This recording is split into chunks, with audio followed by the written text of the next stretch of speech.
அவர்களுடைய நடிப்பில் இப்போ பார்த்திங்கன்னா தக் லைஃப் திரைப்படம் ரெடியாகி இருக்குது. இந்த சூழ்நிலையில் அவர் சமீபத்தில் பேசிய ஒரு விஷயமானது மிகப்பெரிய அளவில் அவருக்கே பார்த்திங்கன்னா ரொம்பவே எதிர்மறையான சில விஷயங்களை செய்கிறதுக்கான காரணங்களாக போயிடுச்சு. கமலஹாசன் அவர்கள் நீதிமன்றத்திற்கு போனாலும் கர்நாடகாவில் தக் லைஃப் திரையிடப்படாதுன்னு அதிரடியாக அறிவிப்பு வெளியிட்டிருக்காங்க. நடிகர் கமலஹாசன் நீதிமன்றத்திற்கு போவதாக இருந்தால் மிகப்பெரிய அளவில் பார்த்திங்கன்னா அந்த படம் கர்நாடகாவில் எந்த திரையரங்குகளிலும் தக் லைஃப் திரைப்படம் திரையிடப்படாது, அவர் போனால் போகட்டும். கர்நாடக திரைப்பட வர்த்தக சபை தலைவர் எம் நரசிம்மலு திட்டவட்டமாக சொல்லிட்டாராம். கமலஹாசன் கன்னட மொழி தமிழில் இருந்து பிறந்த மொழி என்று கூறியதற்கு மன்னிப்பு கேட்காமல் படத்தை திரையிட அனுமதிக்க முடியாதுன்னு கர்நாடகாவில் கடும் எதிர்ப்பு எழுந்திருக்கு. நடிகர் கமலஹாசன் புதிதாக தக் லைஃப் என்ற திரைப்படத்தில் நடிச்சிருக்கிறார். அந்த படத்தின் பாடல் வெளியீட்டு விழாவில் சமீபத்தில் சென்னையில் கலந்துக்கிட்டார். இதில் கலந்து கொண்ட நடிகர் கமலஹாசன் கன்னட மொழி குறித்து சர்ச்சைக்குரிய வகையில் பேசியதாக சொல்லப்படுது. அதாவது தமிழில் இருந்தே கன்னட மொழி பிறந்ததாக சொல்லியிருக்கிறார். இது தொடர்பாக வீடியோ சமூக வலைதளங்களில் வெளியாகி பெரும் பரபரப்பை ஏற்படுத்தியிருக்கு. கமலஹாசன் பேச்சுக்கு கர்நாடகாவில் பல்வேறு தரப்பினரும் கண்டனம் தெரிவித்து வந்துட்டுருக்காங்க. நடிகர் கமலஹாசன் மன்னிப்பு கேட்கணுன்ற கோரிக்கை எழுந்திருக்கு. ஆனால் கமலஹாசன் மன்னிப்பு கேட்க மறுத்துட்டாராம்.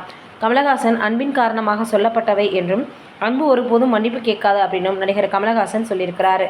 இதனால் கோபமடைந்த கன்னட மொழி ஆர்வலர்கள் தக் லைஃப் திரைப்படத்தை கர்நாடகாவில் திரையிட அனுமதிக்கக்கூடாது அப்படின்னும் கமலஹாசன் மன்னிப்பு கேட்காமல் தக் லைஃப் திரைப்படத்தை வெளியிட அனுமதிக்கக்கூடாது அப்படின்னும் போர்க்கொடி உயர்த்தியிருக்கிறாங்க.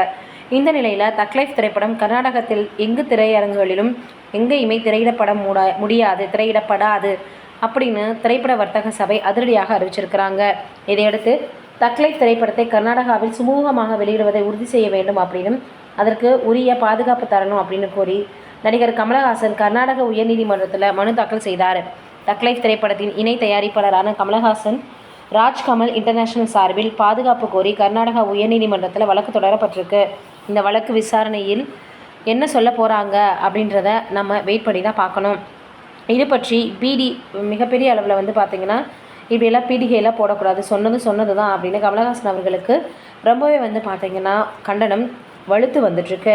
ஊடகங்களில் சில செய்திகள் வெளியான பிறகு கமலஹாசனின் ராஜ்கமல் தயாரிப்பு நிறுவனம் கர்நாடக உயர்நீதிமன்றத்தை அணுகுவது குறித்து தங்களுக்கு தெரியும், நாங்கள் எங்கள் சட்டக்குழுவுடன் பேசியிருக்கிறோம், இது வெறும் திரைப்படத்துறை பிரச்சனை அல்ல, இது ஒரு மாநில மற்றும் மொழி பிரச்சனையாக இருக்கிறது அப்படின்ற மாதிரியாக இப்போ பார்த்திங்கன்னா எம் நரசிம்மலு வர்த்தக சபை தலைவர் சொல்லியிருக்கிறாரு.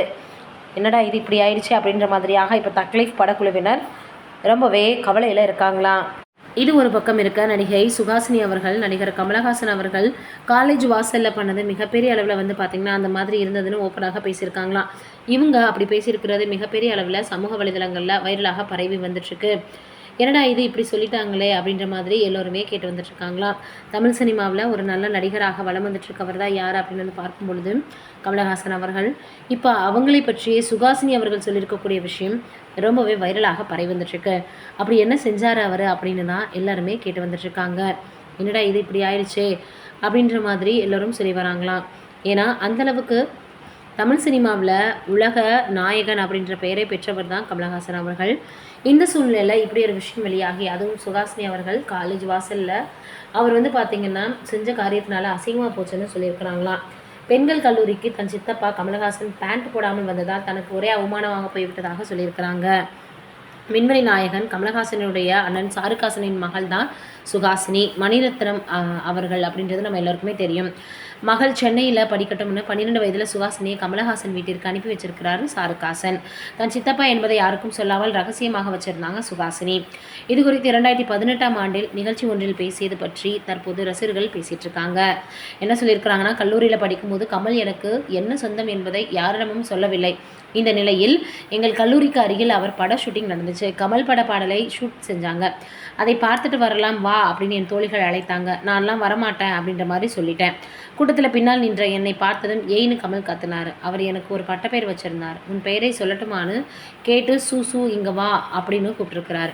அவர் என்னை சூசுன்னு கூப்பிட்டதில் எனக்கு அவமானமாக போச்சு. வீட்டில் கராத்தே பயிற்சி செய்வார் கமலஹாசன். அதற்கென்று ஒரு உடை வச்சிருக்கிறார். அதற்கு பேண்ட் கிடையாது. அதனால் என்ன ஆயிருக்கு அப்படின்னு அண்டர் பேண்ட்டை மட்டுமே போட்டுக்கிட்டு தான் கராத்தே பயிற்சி செய்வார். ஒரு நாள் நான் புது கார் வாங்கியிருக்கிறேன் அப்படின்னு சொல்லி என்னை கல்லூரியில் ட்ராப் பண்ணுன்னு சொன்னார். தயவுசெய்து பேண்ட் போட்டுட்டு வாங்க, இல்லைன்னா ஒரு ஷார்ட்ஸ்லையாவது நீங்கள் போடுங்கன்னு, இப்படியே கல்லூரிக்கு வராதிங்கன்னு நான் சொல்லிட்டேன். அவரோ, சூசு, நான் காரை விட்டே வெளியே வரமாட்டேன். அது பெண்கள் கல்லூரி, நான் ஒரு பெரிய ஸ்டாரு. பெண்கள் கல்லூரிக்கு வெளியே என்னை யாராவது பார்த்தால் நல்லா இருக்காது. அண்டர் பேண்ட்லேயே அவர் சொல்லிட்டு வந்திருக்கிறாராம். காரை விட்டு வெளியே வரமாட்டேன்னு சொல்லி வெளியே வந்துட்டார். ஒட்டுமொத்த குயின் மேரிஸ் கல்லூரியும் கமலவர்களையும் அவர் கால்களையும் தான் பார்த்தது. எனக்கு ரொம்ப வெக்கமாக போச்சுன்னு நீண்ட நாட்களுக்கு அப்புறமாக அவர் பேசின அந்த ஒரு வீடியோ இப்போ பார்த்திங்கன்னா சமூக வலைதளங்களில் ரொம்பவே வைரலாக பரவி வந்துட்டுருக்கு.